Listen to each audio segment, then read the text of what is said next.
and also improvement of facilities with working together with the housing ministry.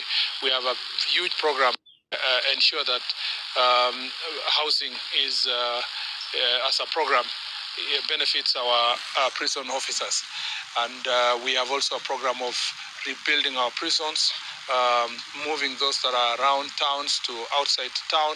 This is we have a policy framework that we are taking to cabinet, and that will be a plan, a long-term plan for exchanging land from urban areas to areas conducive for us to have the prisons.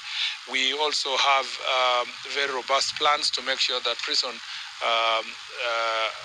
our prisons can generate resources for running their services. That includes mechanization of our farms. It also includes working together in PPP programs to develop as much as possible the land that we have to make sure that it is giving us proper resources. From the Interior Department, a lot of work has been done in ensuring that the National Police Service is given equipment, improving the welfare of the staff. For the last 2 years, a lot of work has been done in that sector. We are now moving to a good amount of work has been done to acquire more vehicles, and the progress, we have a very good progress in ensuring that is achieved. And we also have from the Interior Department a very robust plan to make sure that these new vehicles are given to our police officers. And this is a cross-cutting within the ministry. It includes the police, it includes the prisons, it includes also national administration, national government officers, administration officers who are serving a different cadre. We have various policies and legislation that is including benevolent fund and veteran bill that is going to assist those officers who we lose them in the line of duty to make sure that their families are looked after, and those who get injured and who also find themselves in a situation of disability, that they are the sacrifice they have made in our country. There are so many other legal issues that we are putting together to make sure that the ministry is functioning as it should. Various agencies, IPOA, National Police Commission, we have the other agencies, including Public Benefits Organization, firearm licensing, that a lot of work is going on. This retreat was called because we were preparing ourselves for a mid-term review by the entire government. And His Excellency the President is going to be convening the Cabinet and the PSS in the near future to have this overall review of our performance in the last 2.5 years.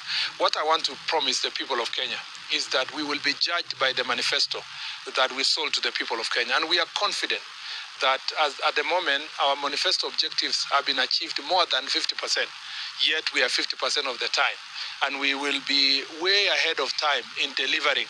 And as you can see, we are working with the Office of the President, represented here, on matters of government delivery to make sure that we are always auditing our performance, not waiting until campaign to go and tell Kenyans what's going on and what we have done.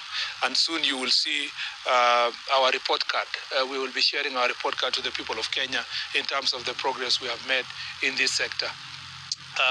The plans we have in the near future, as I said earlier, is around digitization. You will see soon rolling out of digital occurrence book, that is the OB, and you will see further digitization of our data, integration of that data. I know there have been questions in the past about how we are keeping government records. We want to tell you that the plan we have with the Maisha number, Maisha database, and so forth, is that ultimately you will not need to apply for ID. You know, today the biggest debate is that we are removing extra vetting requirements for ID. We are not even talking now about vetting. We will move it even further. We will vet you at birth. What will happen is that once you get your data when you are born, the rest is that you just wait for your ID when you get 18. You will give you your ID. You don't need to go again to apply. That is the objective, using modern technology to make sure that we capture your data as early as possible. Some people are saying that because we say there will be no extra vetting, or we are compromising security and we are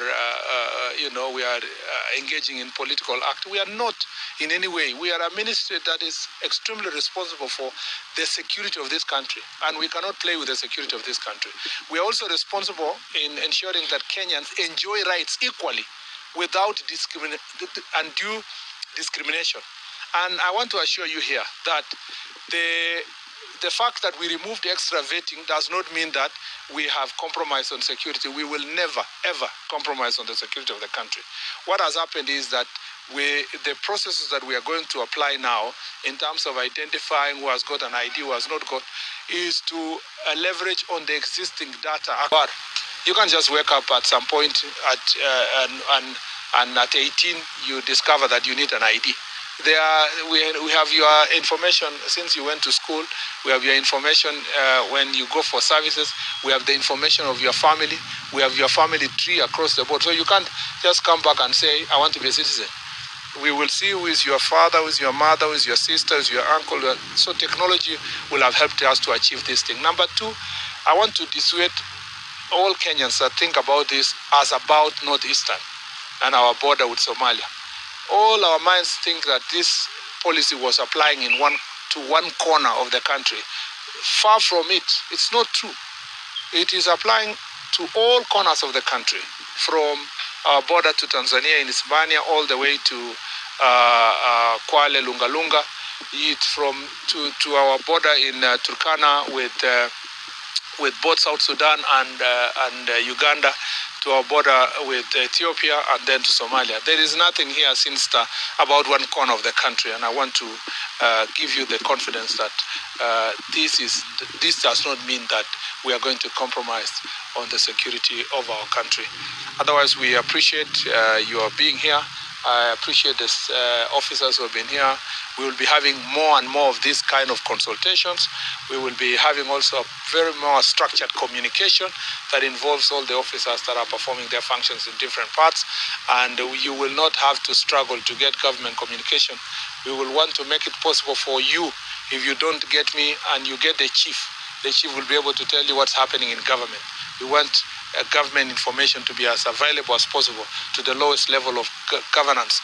And as you know, we are strengthening the administration bill, and we want to bring on board all the structure of administration up to the village level. And again, we'll share with you the legislative and policy framework that we are putting in place. Otherwise, asante sana, and may God bless you. Thank you.